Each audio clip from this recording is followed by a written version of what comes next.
Je dis la vérité en Christ. Je ne mens point. Ma conscience m'en rend témoignage par le Saint-Esprit. Romains 9:1.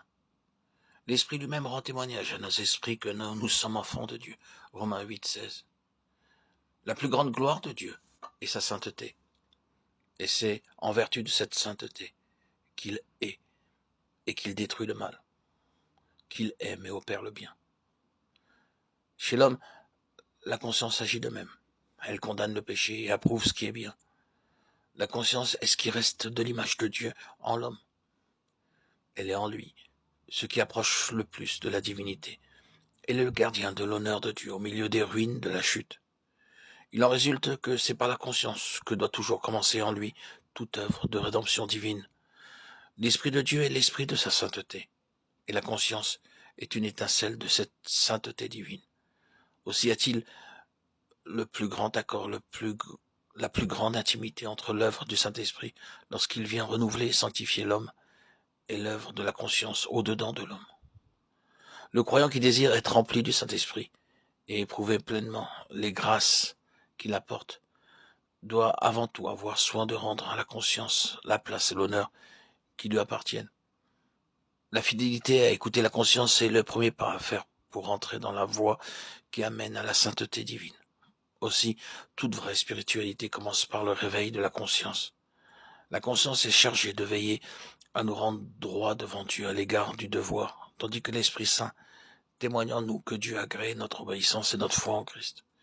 Mais à mesure que notre vie chrétienne se développe et grandit, le témoignage de l'Esprit et celui de la conscience deviennent toujours plus identiques. Et comme Paul, nous pouvons dire avec bonheur de toute notre conduite, ma conscience m'en rend témoignage par le Saint-Esprit, Romains 9:1. On peut comparer la conscience à la fenêtre d'une chambre qui laisse entrer la lumière du jour et qui permet aussi de regarder au dehors et de voir briller tout l'éclat du jour.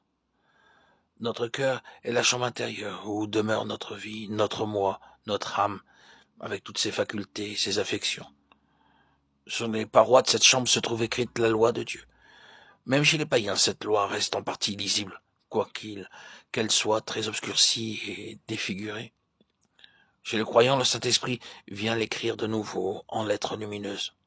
Un peu ternes au commencement, elles deviennent toujours plus distinctes et plus brillantes à mesure qu'elles sont mieux éclairées de la lumière qui entre.